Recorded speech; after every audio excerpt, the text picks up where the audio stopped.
raconte. Christophe Andelatte. À 24 ans, Cindy Gastali est une maman aimante, normale, aucun antécédent judiciaire, aucun problème psychiatrique. Un matin de mars 2018, elle noie sa fille aînée dans la baignoire familiale. Ouvrons ensemble la cote B du dossier d'instruction de Cindy Gastali. Europe 1, Christophe Andelatte. Dans le système judiciaire français, le dossier d'instruction contient un sous-dossier appelé cote B. Il rassemble les rapports des experts psychiatres, psychologues et de l'enquêteur de personnalité. Ouvrons l'un de ces dossiers. Andelatte raconte. Cote B sur Europe 1. Le matin du 26 mars 2018, à Bordeaux, Cindy Gastali, affolée, appelle les pompiers. Elle vient, dit-elle, d'essayer de noyer sa fille Maëlys, 7 ans. Par téléphone, le SAMU la guide pour tenter de réanimer l'enfant. En vain. Maëlys, 7 ans, est morte noyée par sa mère. Cindy Gastali est arrêtée et en garde à vue face aux policiers. Elle ne peut pas croire qu'elle a tué sa fille adorée. C'est un peu le hasard sur ce dossier-là, c'est-à-dire que moi j'étais de permanence garde à vue. Le 26 mars 2018, j'étais déjà au commissariat de Bordeaux pour une autre personne. Et quand je reçois l'appel de la permanence... Maître Marie Bézy, avocate de Cindy Gastali. Moi sur le coup, je ne me suis pas posé de questions. Je me suis dit que les faits venaient de se produire et qu'il fallait que cette personne donc reçoive une assistante et qu'il fallait être solide dès le départ. Mais j'ai pas le détail, je ne sais absolument pas ce qui s'est passé. On me dit infanticide. Je descends au dépôt, je vois Mme Gastali, c'est là qu'on se rencontre pour la première fois, et elle est incapable de m'expliquer ce qui s'est passé. Je ne sais pas ce qui s'est passé. Il est un peu plus de 8 heures lundi matin quand la mère de l'enfant appelle la police en s'accusant de la tentative d'homicide. Aussitôt, les secours sont dépêchés. La jeune femme de 24 ans aurait noyé la fillette dans la baignoire. C'est le témoignage qu'elle livre aux policiers arrivés rapidement sur les lieux. L'enfant est inconsciente et transportée au CHU de Bordeaux où elle décède peu après son arrivée. Une autopsie doit être réalisée aujourd'hui pour tenter d'éclaircir les faits. De son côté, la mère de famille a été emmenée au commissariat central pour être interrogée par les policiers de la brigade de la protection de la famille. Elle s'y trouve toujours à l'heure actuelle et a été placée en garde à vue. Une enquête a été ouverte pour des faits criminels d'homicide sur mineurs de moins de 15 ans.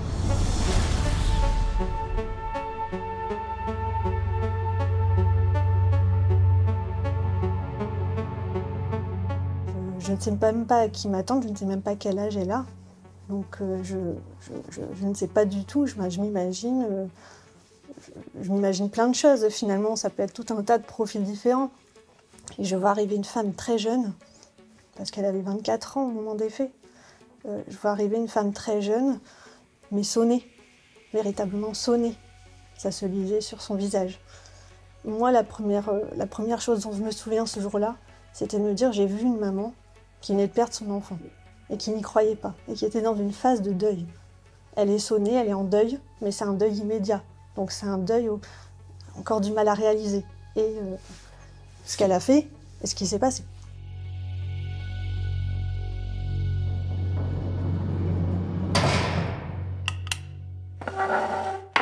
Madame, il va falloir nous expliquer comment vous en êtes arrivé à tuer votre fille. Mais c'est pas possible. Maëlys est morte. C'est pas possible, je vous crois pas.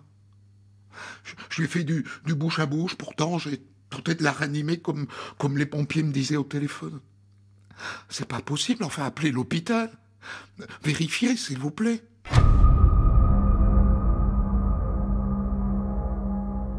Parce qu'elle la voit partir dans l'ambulance, à l'hôpital, enfin, c'est ce qu'on lui explique. Donc pour elle, comme ça s'est pas passé sur place, et qu'elle n'a pas, elle ne voit pas sa fille après, enfin, elle ne le réalise pas. Je vais vous dire, elle a demandé à tout le monde d'appeler l'hôpital pour vérifier ce qu'on lui disait. Elle n'y croyait pas. C'est pour ça que je vous dis qu'elle est dans cette position de parent en deuil, qui ne réalise pas encore ce qui s'est passé parce qu'elle ne veut pas encore affronter la réalité. Elle n'y croit pas. Elle ne réalise pas. Je ne sais pas si on peut dire qu'elle est victime d'elle-même. Enfin, en tout cas, moi, je l'ai senti comme ça. J'ai vu une mère qui a perdu son enfant avant tout. Et c'est comme ça que moi, je l'ai un peu gérée dans cette situation. J'ai vu une maman en deuil. Et elle était touchante dans ce deuil. C'était pas quelque chose de travesti. C'était quelque chose de très sincère. En garde à vue, Cindy Gastali est vue par un médecin. Il confirme que son état de santé est compatible avec son interrogatoire. La jeune mère de famille de 24 ans tente alors de s'expliquer. Mais c'est extrêmement difficile. Elle reconnaît dès le départ, quand elle a appelé les secours, quand ça s'est passé, vu que ça s'est passé au domicile, c'est elle qui a appelé les secours. Et d'elle-même, elle a dit « j'ai noyé ma fille ». Enfin, elle prononce les mots « j'ai noyé ma fille dans la baignoire ». Donc Maëlys s'est immergée dans la baignoire. Elle dit qu'elle lui a mis les mains dessus. C'est confirmé, c'est corroboré en tout cas par les résultats de l'autopsie. Et ensuite, on ne sait pas ce qui se passe. Elle dit je prends conscience de ce que je fais, je la sors et j'appelle les secours et je commence le massage. On n'arrive pas vraiment à savoir ce qui se passe et même il y a des variations de versions sur comment sa fille arrive dans la baignoire. Est-ce que c'est sa mère qui lui demande d'y aller? Est-ce que c'est la petite qui va d'elle-même, sachant qu'elle était habillée? Autant de questions qui restent sans réponse. C'est pour ça que elle a beaucoup insisté sur l'après, mais l'avant, on n'a absolument aucune certitude de ce qui s'est passé. Et on ne sait pas comment on arrive à ça.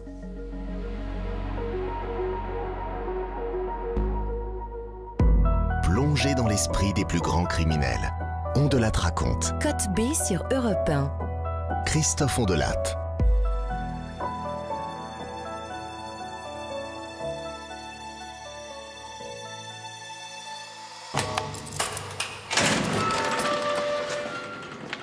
Cindy Gastali est incarcérée à la maison d'arrêt de Gradignan, près de Bordeaux. Dans les mois qui suivent, elle effectue plusieurs séjours en hôpital psychiatrique.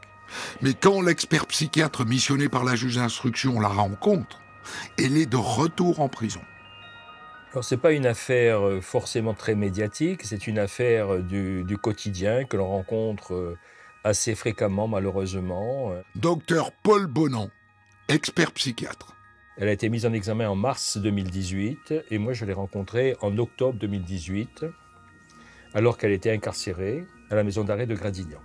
C'est une femme, une jeune femme qui a une histoire extrêmement complexe, compliquée et je dirais même très chaotique. Tout d'abord par rapport aux images identificatoires sur le plan familial et parental. Pas de père biologique ayant été adopté par un compagnon de sa mère. Des souvenirs éparses de son enfance avec l'évocation d'une maltraitance à la fois psychologique, mais également une maltraitance sexuelle. Maltraitance sexuelle qu'elle a pu dénoncer à un certain moment à sa mère, mais qui n'a jamais été crue. Si bien qu'elle s'est retrouvée dans une certaine forme de situation de non-reconnaissance, finalement, à la fois de sa propre souffrance, mais aussi au niveau de ce que son corps a pu subir. Cela a eu un impact forcément sur sa structuration psychologique et en particulier par rapport à sa façon d'aborder les autres et en particulier, finalement, d'aborder les hommes.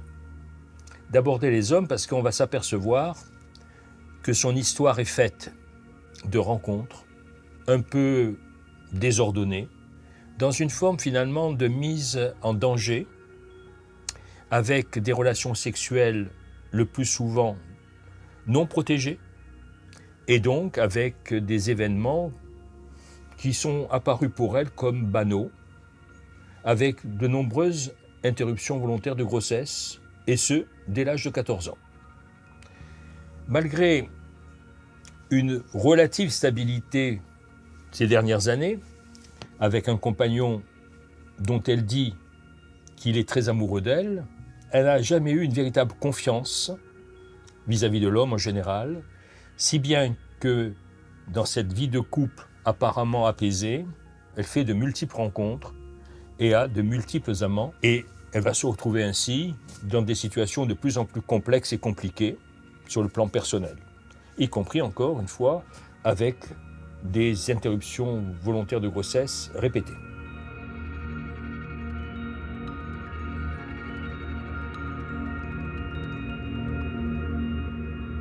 Code B4, rapport d'expertise psychiatrique du docteur Bonan. Cindy Gastali décrit son compagnon actuel comme trop gentil, quelqu'un de parfait et d'attentionné. Elle ne sait pas pourquoi elle le trompe régulièrement. Dès le début de leur histoire, il y a eu des relations d'infidélité. Au niveau sexuel, elle affirme qu'elle ne prend jamais de plaisir, que ce sont des relations intimes mécaniques. Cette recherche de partenaires diverses, pas toujours d'ailleurs des hommes de bonne fréquentation, c'est pour elle en quelque sorte une façon d'être reconnue. Car ce qui domine chez elle, c'est la notion de perte de l'autre et d'abandon. C'est une forme d'ancrage, pas forcément avec des gens recommandables, mais pour elle, c'est important qu'elle ait quelqu'un sur qui, finalement, se reposer. Au sens, finalement, du terme anaclitique, du grec anaklos, qui veut dire se reposer sur. Code B4, rapport d'expertise psychiatrique du docteur Bonan. Cindy Gastali explique qu'elle oubliait régulièrement sa pilule contraceptive et ne pensait pas à les prendre. Les interruptions de ses grossesses non désirées ne lui ont causé aucun désagrément. Sur le plan psychologique, elle a fait au moins 5 tentatives de suicide en rapport avec un mal-être.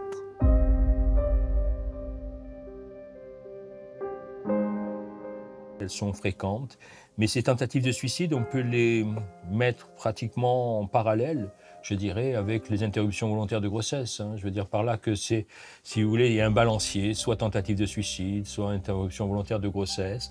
Tentative de suicide, parce que les tentatives de suicide ne sont pas véritablement dans une recherche et une volonté de mort, mais plus dans une tentative de faire appel à l'autre, d'être finalement reconnu comme en souffrance et devoir bénéficier du soutien nécessaire pour éviter justement ce qui est un fil conducteur dans son histoire, l'abandon.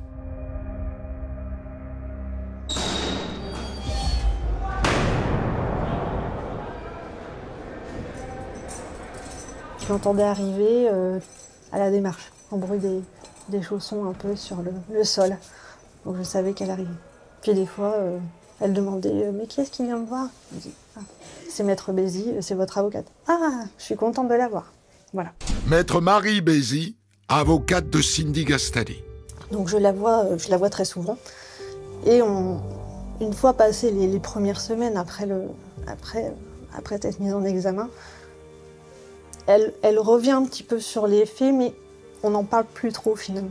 Et moi, ce qui m'intéressait surtout, c'est d'aller la voir sans dire « j'ai une meurtrière en face de moi ». Je voulais absolument pas me dire ça. Et j'essayais moi aussi d'occulter les faits, pour essayer d'avoir une relation véritablement authentique avec elle. Et on arrivait à converser comme ça, très naturellement, presque à parler de la pluie et du beau temps, parce qu'on n'avait pas non plus d'autres choses à parler. Et voilà, on a noué une relation très particulière. Alors Cindy Gastali, au moment des faits, elle a 24 ans. Donc elle est déjà mère de 3 enfants. Donc elle a eu sa première fille très très jeune, elle n'était pas encore majeure. Elle travaillait comme dame de cantine dans une école. Elle faisait des efforts et et même en détention, elle a fait un peu de travail pénitentiaire. C'est pas quelqu'un qui s'est laissé aller complètement, finalement. Même s'il y a eu des périodes où c'était très compliqué, notamment les périodes d'anniversaire et des fêtes et de l'anniversaire de sa fille. Il faisait ce qu'on appelle la réminiscence un petit peu de l'événement. C'était des périodes très compliquées. Europe 1, On de la raconte. Côte B. Christophe Ondelat. Comment Cindy Gastali, mère de famille sans aucun antécédent judiciaire et sans aucun signalement de la part des services sociaux, en est-elle venue à noyer sa fille Maëlys? À l'expert psychiatre, elle raconte qu'elle a explosé après un incident banal. Comment vivent toutes les familles dans ce moment de stress qu'est le matin, juste avant d'aller à l'école, quand le temps est compté et quand les enfants s'agitent. Il était environ 7h30. Je devais amener les trois à l'école, comme d'habitude. On s'était levé à 7h moins le quart. Les petits terminaient leur petit déjeuner. Et là, d'un coup, l'un de mes garçons a mangé son yaourt comme un cochon, quoi. Il y en avait partout, même dans ses cheveux. Alors je suis parti le remettre au bain pour le nettoyer. Et là, Maëlys, ma grande, elle s'est mise, elle aussi, à faire n'importe quoi. Je sais pas ce qui leur a pris ce matin-là. Maëlys a débarqué dans la salle de bain, et elle a plongé tout habillée dans le bain. C'était n'importe quoi. Ça m'a fait dégoupiller. À cause de leurs conneries, on allait être en retard à l'école. Vous comprenez, docteur, je supporte pas ça. Ce qui a entraîné chez elle un sentiment de révolte et de colère.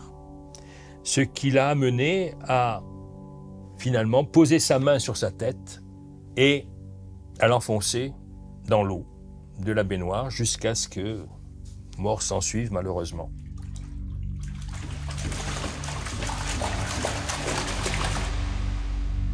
Je souligne d'ailleurs qu'au moment des faits, il n'y avait chez elle aucune forme d'altération, ni de perturbation. Qu'est-ce qui se passe? Dès qu'elle s'aperçoit que sa fille est en situation finalement de détresse sur le plan vital, elle téléphone à son ami, à son compagnon, elle téléphone à un de ses amants, et elle téléphone au SAMU, où elle dit très clairement ce qui s'est passé, et où, sur les conseils du SAMU, elle essaye de faire quelques gestes pour la réanimation de sa fille. Donc ça démontre bien qu'au moment des faits, je précise, qu'elle n'avait pas du tout d'abolition ou d'altération de son discernement.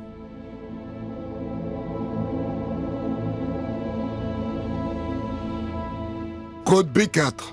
Rapport d'expertise psychiatrique du docteur Bonan. Cindy Gastali affirme que sa réaction est liée au fait qu'elle pensait qu'elle allait être en retard pour accompagner ses enfants à l'école. D'où sa colère. Elle a indiqué qu'elle était en phase de paranoïa car elle avait peur qu'on lui enlève sa fille. On l'a toujours considérée comme étant jeune et incapable de gérer ses enfants. Cette crainte correspond aussi à son histoire. Elle correspond totalement à son histoire. La crainte qu'on lui enlève ses enfants, c'est que ses enfants vivent la même situation qu'elle-même a pu connaître et vivre.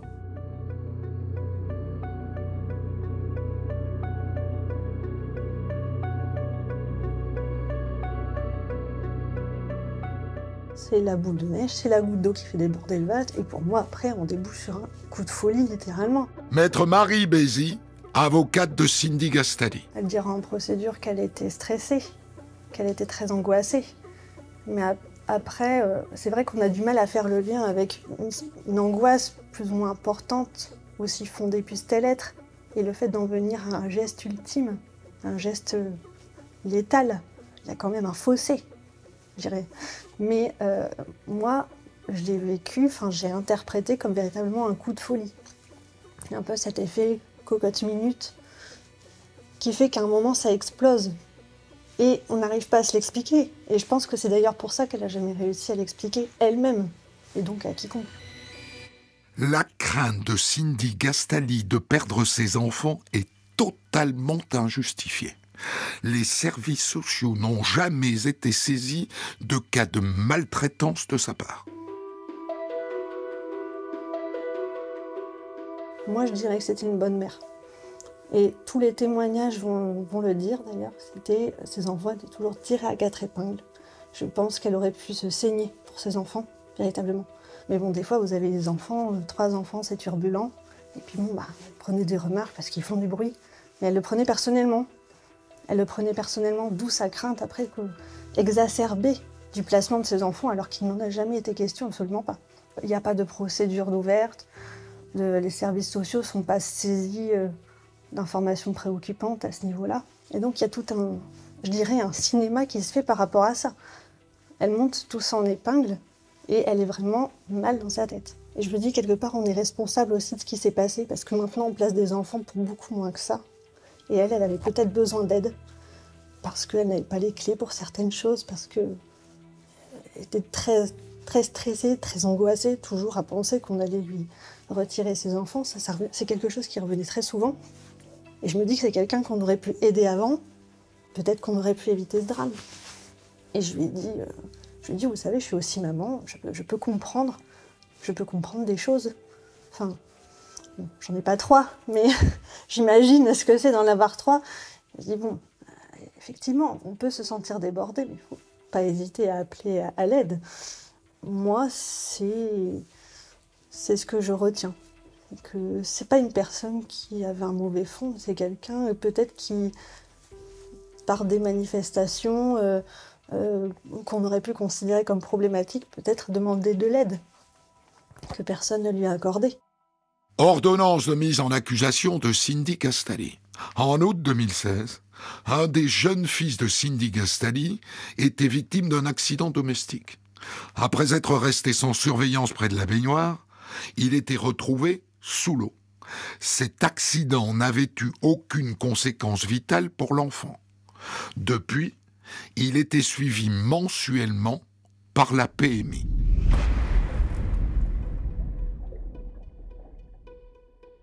Deux ans avant, il y a eu une amorce de noyade pour l'un des 2 enfants. Bon, à l'époque, ça a été traité plutôt comme un accident. Madame Gastali était allée chercher, là encore, en l'absence de son compagnon, l'aide d'un voisin. Bon, voilà, ça avait été effectivement peut-être un précédent sur lequel les différents intervenants n'ont peut-être pas pris toute la mesure du danger qui pouvait exister. Mais effectivement, bon, à l'époque, rien ne pouvait laisser présager qu'on était sur quelque chose qui pouvait être en lien avec des difficultés psychologiques de Madame Gastali. Maître Emmanuel Sutre, avocat du compagnon de Cindy Gastali. Le couple connaît des difficultés, qui sont des difficultés liées uniquement aux conditions dans lesquelles Madame Gastali a parfois tendance à s'absenter, peut-être à avoir des relations avec d'autres personnes. Donc là, M. Kerzazi, effectivement, sur ce plan-là, est dans une situation dans laquelle il assume le quotidien, il remplit son rôle de père à l'égard des 3 enfants, mais effectivement avec des relations qui sont parfois un peu distendues avec Mme Gastali. Alors que Cindy Gastali est incarcérée pour le meurtre de sa fille Maëlys, elle rencontre un juge qui doit décider du placement de ses 2 plus jeunes enfants. Et lors de ces rendez-vous, elle montre un nouveau visage. Elle n'assume plus du tout le meurtre de sa fille aînée.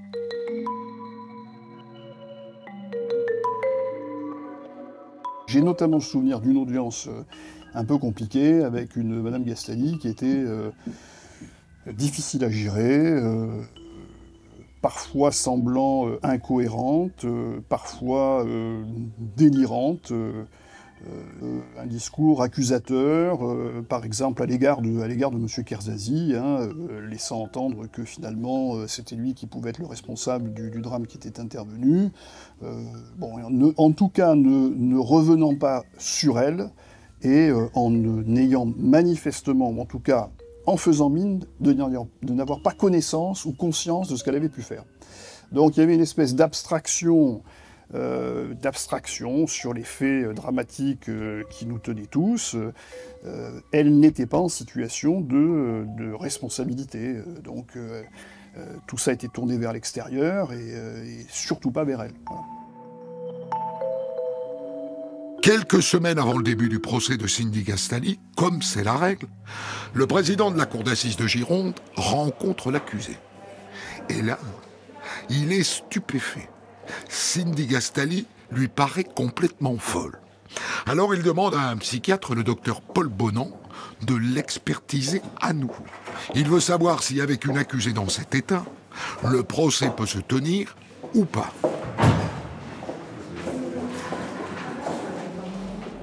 Et là, je vais être en présence d'une personne totalement différente. Je dirais même une personne complètement à l'ouest, au sens où elle n'est pas dans le réel à ce moment-là. Elle n'est plus dans le réel, elle est encore plus dans l'imaginaire. Docteur Paul Bonan, expert psychiatre. Mais je prends cela comme quelqu'un qui est en situation de grande détresse, qui est en grande souffrance, d'ailleurs elle est hospitalisée, et que par rapport à cette souffrance, il lui faut donner une autre image d'elle. Pas l'image d'une mère meurtrière, mais d'une femme sans histoire, d'une femme qui peut avoir dans la vie un autre parcours. Le fait qu'elle demande même des tests par rapport à son origine, elle essaye de se construire une autre identité, une autre personne, celle qu'elle n'a jamais été, mais qu'elle aurait voulu être.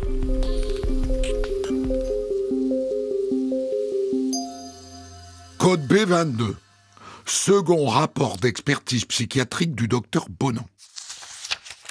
Cindy Gastali se présente avec une expression émotionnelle particulière, indiquant spontanément, sans aucune question, avoir été adoptée en Guyane à l'âge de 2 ans et demi, alors qu'elle est née à Bordeaux.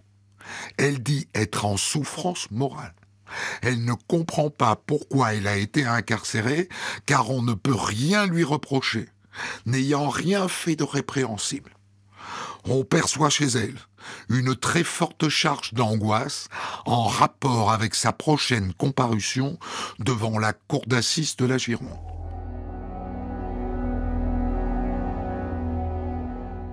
Le fait d'affronter ce qu'elle a fait devait lui être tellement pénible et tellement douloureux qu'elle a mis en place en effet des mécanismes pour en sortir, pour ne pas véritablement sombrer dans une dépression particulièrement sévère.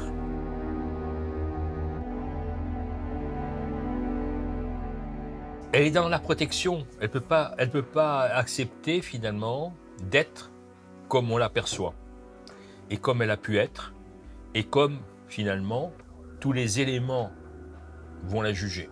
Elle ne peut absolument pas être une mère qui a tué son enfant dans la mesure où pour elle, elle n'a jamais eu d'enfant. Elle est plutôt pathétique. C'est une femme qui, de toute évidence, a souffert, souffre et va continuer à souffrir. Mais il me semblait, malgré tout, important qu'elle soit confrontée véritablement à la réalité et qu'elle comparaisse devant la cour d'assises parce que c'était quelque chose qui pouvait être aussi une première étape pour la reconstruction. Et j'avais indiqué dans mes conclusions que donc son état permettait sa comparution, à la condition qu'elle soit d'ailleurs accompagnée par des soignants de l'UHSA pour la soutenir, parce qu'elle n'était pas en situation véritablement de pouvoir parfaitement comprendre l'importance de sa comparution. Le président de la cour d'assises de la Gironde se range du côté de l'avis de l'expert psychiatre. Cindy Gastali va donc bien assister à son procès. Mais elle ne sera pas dans le box. Elle sera aux côtés de son avocate, entourée de 2 infirmiers psychiatriques. Une décision rarissime. Je comprends très bien quelle était la motivation, à mon sens fondée, du président sur ce point. Maître Emmanuel Sutre, avocat du compagnon de Cindy Gastali. C'est qu'il était pour lui absolument nécessaire que l'accusé puisse parler, puisse discuter, puisse aborder les faits, puisse nous faire part effectivement de ce qu'elle pouvait avoir dans la tête. Et il a dû considérer effectivement que dans le box entre 2 policiers, ça serait très compliqué, ou en tout cas plus compliqué qu'on ne pouvait l'envisager. Et malheureusement, on va se rendre compte assez vite que ce soit entre deux policiers dans le box ou entre deux infirmiers à l'extérieur, la comparution de Mme Gastali va être émaillée de difficultés extrêmement importantes pour la tenue des débats. Messieurs les infirmiers, faites entrer l'accusé, je vous prie. On est véritablement avec une audience qui va se tenir avec, entre guillemets, avec une folle.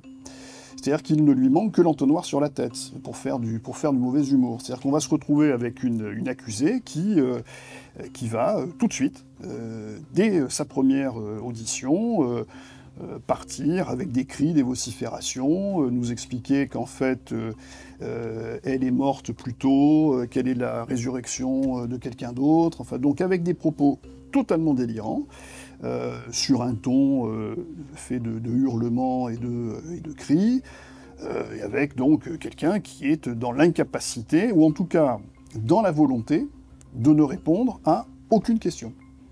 Aucune. C'est-à-dire que même les questions sur son identité et son état civil ne vont pas recevoir de réponse. C'est-à-dire qu'elle ne dira pas qu'elle est Madame Gastali, elle va répondre qu'elle est quelqu'un d'autre. Et donc, on a affaire effectivement, en apparence, pour ceux qui ne la connaissent pas, pour ceux qui n'ont pas lu le dossier, et en l'occurrence c'est le cas des jurés, puisque malheureusement pour eux, ces jurés n'ont pas lu le dossier, comme c'est l'application du droit en cour d'assises, eh bien, pour ces jurés qui découvrent Mme Gastali, effectivement, elle est là, plantée entre deux infirmiers, tenant des propos délirants. La partie civile, nous allons effectivement essayer continuellement de ramener Mme Gastali à son humanité, aux faits dont elle est accusée, lui faire parler effectivement, tant que faire se peut, de son enfant, de ses enfants, de ce qui a pu se passer.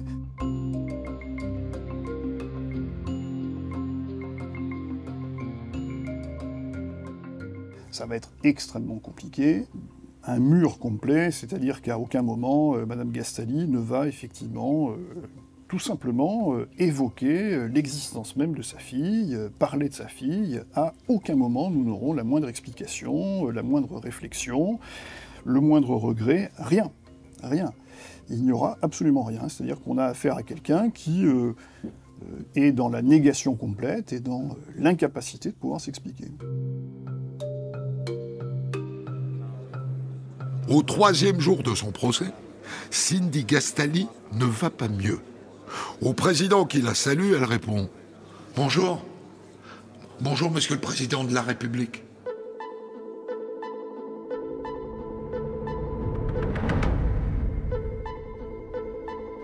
On est dans une montée en crescendo, effectivement, d'une apparence de trouble à l'audience. C'est-à-dire que on ne va pas pouvoir, effectivement, lui faire prendre conscience, effectivement, même de choses élémentaires. Alors, elle s'adresse au président, lui disant « Monsieur le Président de la République », bon, ça va effectivement interloquer tout le monde, ou faire sourire les plus expérimentés.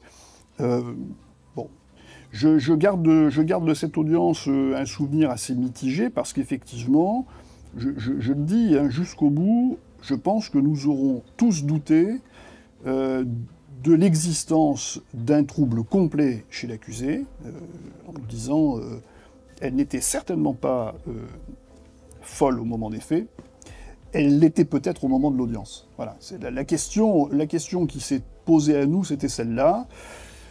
Je pense qu'il y avait une forme de trouble, je le dis, au moment de l'audience. Je ne suis pas persuadé, effectivement, que Mme Gastali était dans la théâtralité complète. J'ai tendance à penser qu'il y avait chez elle une espèce de chape de plomb qui était tombée. Il n'était pas psychologiquement possible pour elle d'envisager, d'avoir à parler de ce qui était intervenu. Je pense que chez elle, c'était psychologiquement impossible.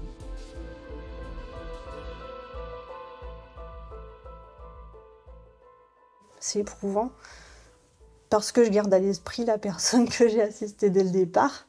Maître Marie Bézy, avocate de Cindy Gastali. Je me dis, c'est quand même énorme, cette dégringolade. Enfin, j'en avais parlé aussi avec son médecin psychiatre cardiaque, parce que enfin, je trouvais ça quand même sidérant. personne qui allait bien, je dirais entre guillemets, enfin avec qui j'arrivais à converser de façon claire, qui répondait à mes questions, qui savait très bien pourquoi j'étais là, qui j'étais, qu'est-ce que j'allais faire, à quelqu'un qui connecte plus. Et moi, je la reconnais pas, quoi. C'est très difficile. J'ai l'impression que c'est pas la même personne. Ça l'est pas. Enfin, pour moi, ça l'est pas.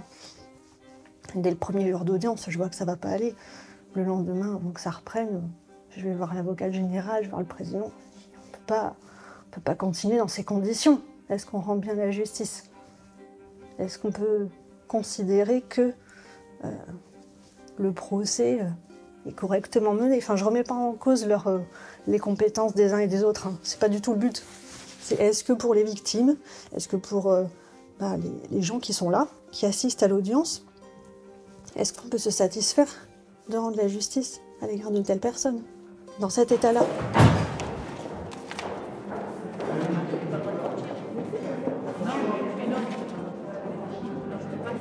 Finalement, à quoi servait l'audience? Parce que l'objet même de l'audience, hein, c'est de juger des faits, c'est de juger, là en l'occurrence, une accusée. Et clairement, on a dû faire le procès, certes avec elle, mais beaucoup sans elle. Beaucoup sans elle.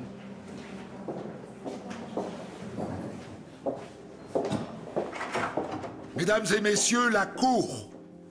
Mais moi, ce que j'ai dit aux jurés, c'est que la société qu'ils représentent devait rendre une sentence, un verdict, mais qu'il ne fallait pas perdre de vue la responsabilité que la société aussi avait, la défaillance de tout ce qui était les mécanismes d'aide sociale à l'enfance, tout ce qui était prise en charge psychiatrique, qu'on avait failli dans tout ça et qu'on avait tous peut-être une part de responsabilité dans ce qui s'était passé.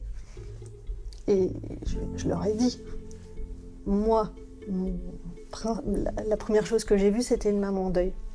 Ce qu'il ne faut surtout pas perdre de vue, et ce qu'il faut que vous gardiez à l'esprit dans le cadre du délibéré, c'est que de toute façon, elle a déjà perdu un enfant, elle a pris la peine maximale.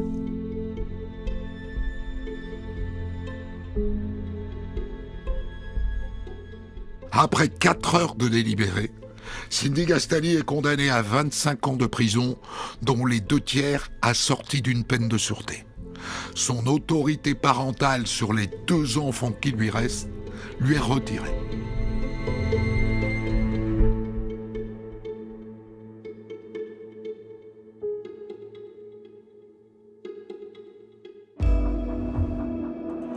C'était On de la raconte, Code B. Rédaction en chef Guillaume Maury, réalisation Boris Paczynski. Le podcast de ce programme est disponible tous les vendredis dès 6h du matin. Retrouvez On de la raconte, Code B, tous les vendredis de 14h à 15h sur Europe 1.